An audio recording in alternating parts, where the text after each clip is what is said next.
and welcome to episode 9 of Conspiracize Me. This episode is going to be on the Bermuda Triangle. I know several things, or have heard several things of the Bermuda Triangle. That it's in Bermuda, I think. That very strange occurrences happen there. Disappearances, people go there and never come out. It's a portal. It teleports you somewhere, don't really know where. It's a black hole.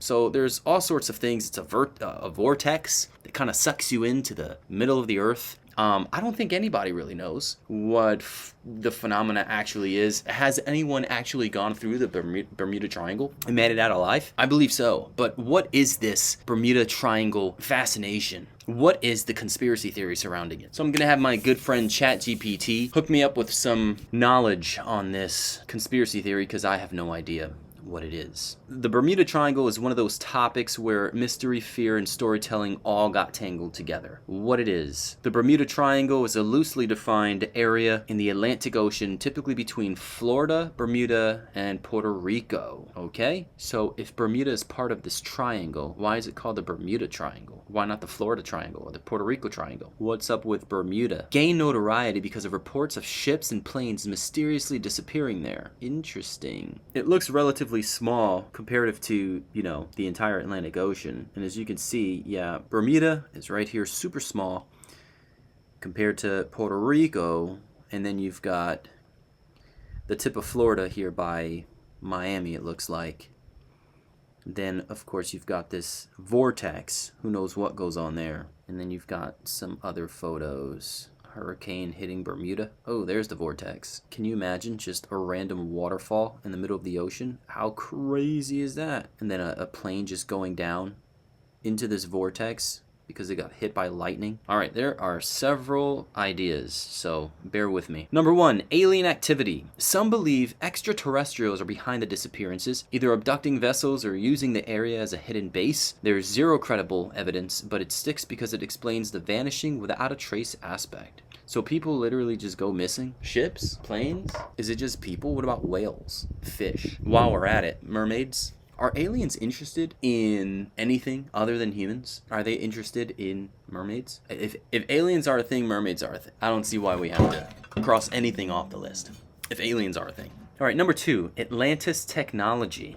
Another theory claims remnants of the lost city of Atlantis lie beneath the triangle, emitting powerful energy that disrupts navigation systems. Okay, we need to hear more about Atlantis, apparently. Number 3, time warps and portals. Pilots have reported strange compass behavior and losing time. This fed theories about wormholes or dimensional rifts opening in that region. And number 4, magnetic anomalies. Some say the area messes with compasses due to unusual magnetic fields, causing pilots and sailors to veer off course. Okay, and if you veer off course in the ocean, I mean, good luck finding your way. Honestly, that makes sense. If there's some sort of magnetic pull in the Bermuda Triangle, for some reason, it's just a special place on Earth with pull to drag your compass in random directions, so people never really go the same way. I wonder if early settlers were using compasses, and then they went through, unbeknownst, into the Bermuda Triangle, and instead of going one direction, they went a different direction. And that thought they were somewhere and they were somewhere else. I don't know. But the fact that you could get your compass redirected is kind of scary when you're in the middle of the ocean and literally all you have is a compass to be your guide. And I think some of these ships, the ships that, are well advanced, big ships, cruise ships, warships, warplanes, passenger planes, whatever, they all just use a sophisticated type of compass. That's what I think anyway. But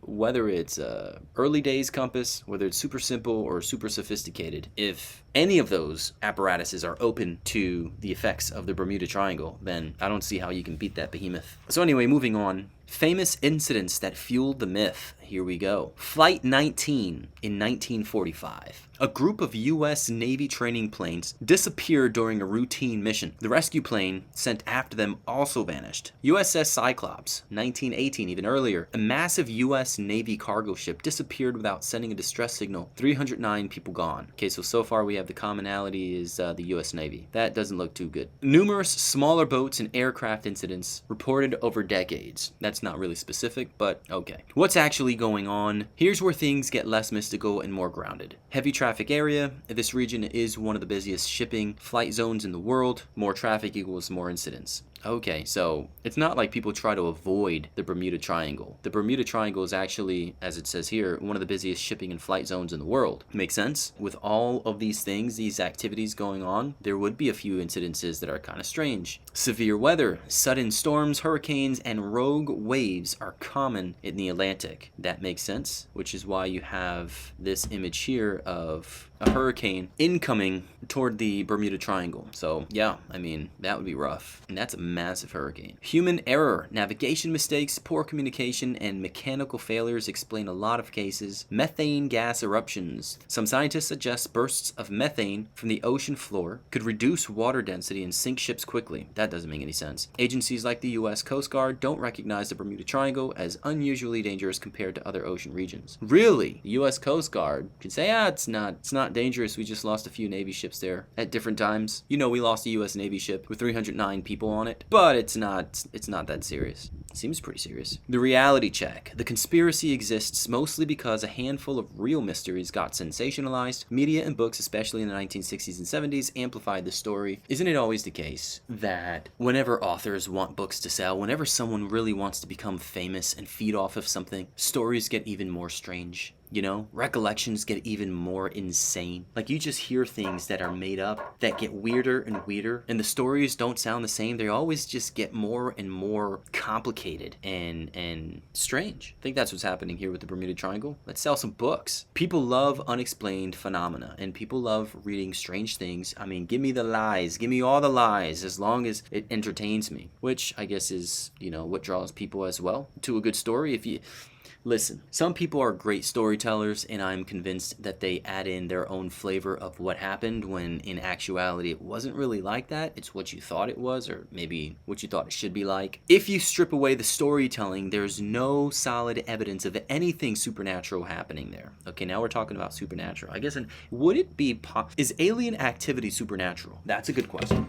Is alien activity supernatural? I don't know what that solves here about the Bermuda Triangle, but I mean, if all sorts of craziness is happening at the Bermuda Triangle, speaking of supernatural, then you would maybe even be right to conclude that the Bermuda Triangle is hell on earth. Is it possible? No, definitely not. This is a classic example of how humans handle uncertainty when something is unexplained. We will fill the gap with imagination. That doesn't mean it's all fake, but it does mean you should be skeptical of the dramatic explanations. Here's what's interesting. I mean, people say, I do still want to understand what makes the Bermuda Triangle strange, but I think the strangest fact is the potential that there is a lost city called Atlantis located underneath the so-called Bermuda Triangle that has some sort of leftover power that is affecting what happens at the surface of the water. All right, so ChatGPT is going to give me some answers here of what the lost city of Atlantis is and how it affects the triangle. All right, so you've got this dome thing. Apparently, people think that the city of Atlantis had some sort of, air pocket under the water? And it seems kind of shallow. I don't know, the water seems kind of shallow. It's on some elevated rock foundation. Got all sorts of mermaids under there and whales doing all sorts of 360 turnarounds. Looks like paradise, actually, under the water. And where they get the material to build this stuff, I don't know. Yeah, half human, half fish. And then you've got this thing, which almost looks real. And it's just structure upon structure upon structure. I guess if you're underwater, you can really build things as high as you want to, right? As tall as you can go. You don't really need, you can just kind of swim, put things one on top of the other. You don't need like huge cranes or anything like that, I would assume. But man, that's, I don't know. You ask me, the ocean is a pretty strange place. A very scary place too. Like, look how much light is up at the top and it gets darker as you go down. I don't know, that's kind of creepy to me. All right, anyway, let's get back to it. All right, so what is Atlantis? Atlantis comes from the writings of the ancient Greek philosopher Plato. Around 360 BCE, he described it as a powerful advanced island civilization. Plato came up with this? An advanced civilization underwater? I mean, okay. All right, if you are underwater as a human being, living amongst the mermaids, yes, you are an advanced civilization. I gotta think. How he came to this idea, I have no idea. Located beyond the Pillars of Hercules, near the Strait of Gibraltar, rich, technologically impressive, and militarily strong, destroyed in a single day and night by earthquakes and floods. Oh my gosh. I mean, the irony here that this place is the most advanced, they are the richest, they're the most technologically impressive, they have a very strong military, and it all gets wiped away in a single day. By earthquakes and floods? Are you kidding me? They didn't have a plan for that? So I think the case can be made here.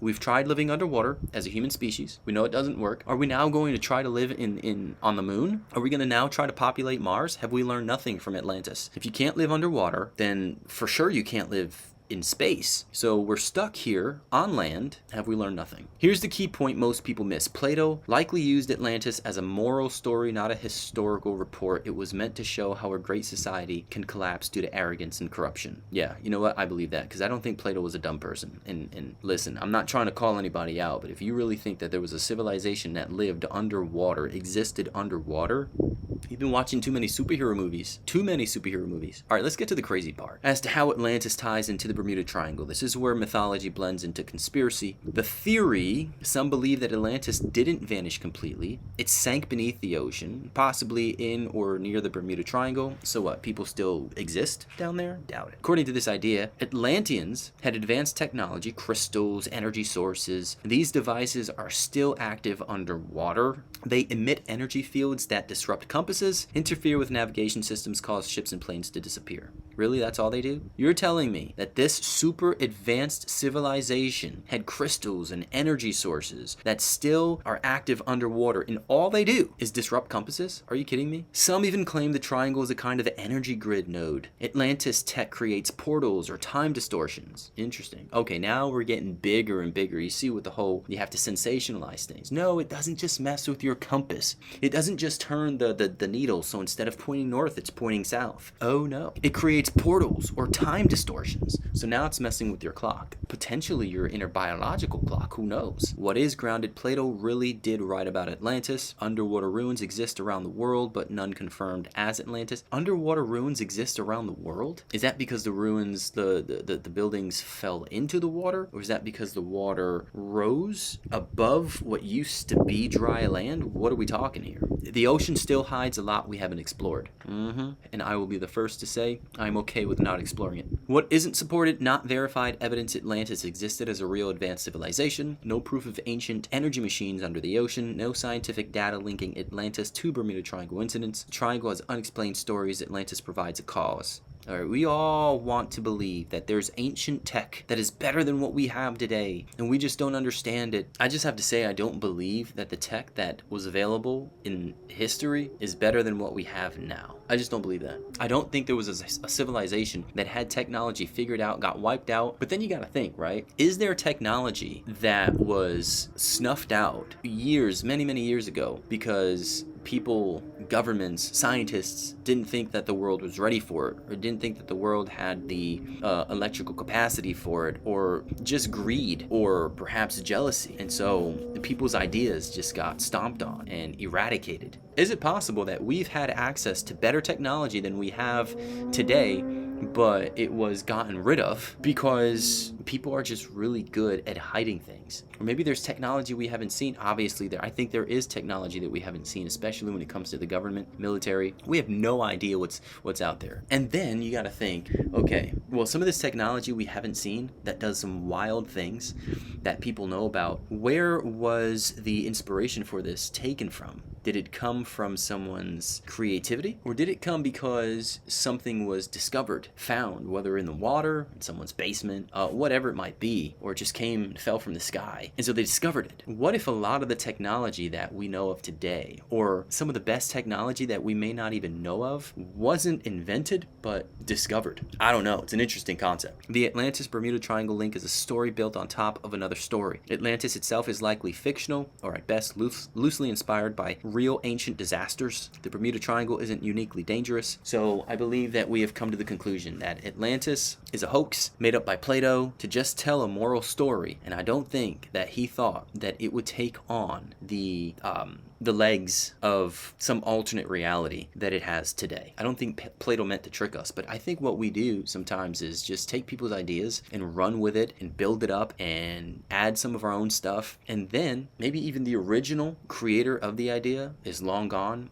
We don't even remember where the idea came from. All we know is, hey man, Bermuda Triangle, they've got some crystals underneath from Atlantis, I do believe, and it warps your clock, and it does all sorts of different type of stuff, and then aliens too. too. Have maybe aliens live under there. They drop some stuff in there for us to find, and we've already found some of it. And I don't know. These things get crazy. I still feel like I'm missing something about the Bermuda Triangle, but I really don't think there's all that much there. It's just the simple fact that people have this idea that a few things went bad in the Bermuda Triangle, and so therefore enough things just kind of went quirky there that there must be an explanation other than the natural explanation that we're getting, that there's a lot of traffic that flows through that area, and every so often something weird happens, but why? And then a bunch of stories just get concocted. Books are selling, podcasts ratings are going through the roof. It's stuff of myth for sure. Now I guess here's the great question. Would I ever find myself willing to sail through the Bermuda Triangle? I actually think that would be fun. I don't think there's any sort of vortex that collapses you down into the water. Although I guess, what I think doesn't really matter, right? If, number one, I've never been there to tell the story, and number two, if you're already convinced that there's something greater going on, and perhaps it's only for the special few to find out. Because if it is some sort of supernatural activity that occurs there every once in a while, then whatever supernatural hand is behind it can choose to turn it on and turn it off at will. So who's to say? Okay, so you went through the Bermuda Triangle. Maybe the supernatural power behind it decided, I'm not going to show you anything. Which is fair, I mean, you can think that way. But, I choose to believe that the Bermuda Triangle is nothing more than a myth that was perpetuated to sell some cool stories in book form or what have you, and just give people something to talk about. Because we all want something to talk about, don't we? Like me, making this video. Of course, interesting concept, but no, I don't think there's mermaids underwater. But one thing I do want to know real quick is, what structures have been found underwater? What are we talking about right now? Here are some of the most notable ones. Okay, so we've got Yonaguna Monument in Japan. Okay, located near Yonaguna Island, this massive underwater formation looks like terraces, sharp steps, flat platforms. Okay, this in Jamaica. Well, that's kind of cool. Big lion underwater. Look at those ribs. Lion ribs. I wonder how good that would taste. Okay, you've got this overhead structure here. Wow, somebody really did go crazy. They brought this stuff into their home and they eat with it or something. All right, so nothing too crazy. Not like full-on cities underwater. It's just monuments and stuff. All right, so that being said, the Bermuda Triangle is out. Although there are some fascinating underwater structures. But yeah, as for me, I mean, I'm not going to be delving deep into the ocean. Although I do think there are maybe civilizations, ships most definitely, that have sinked and gone deep down into the ocean, whose cargo would say a lot about our ancestors going way, way back. And if we could find some of those, how cool would it be, right? That being said, I have not been conspiracized to believe that there is something supernaturally strange occurring in the Bermuda Triangle. I think that it is all a hoax, a farce, and I do not think that Plato intended for his story to be translated into this phenomena, that there are crystals underwater from Atlantis still active and messing with your compass when you sail past or fly past, if they're even strong enough to affect the compass of planes miles in the sky. But anyway, believe what you will, or better yet, go ahead and put your belief to the test and sail through the Bermuda Triangle, and let me know how it goes. Thanks for watching.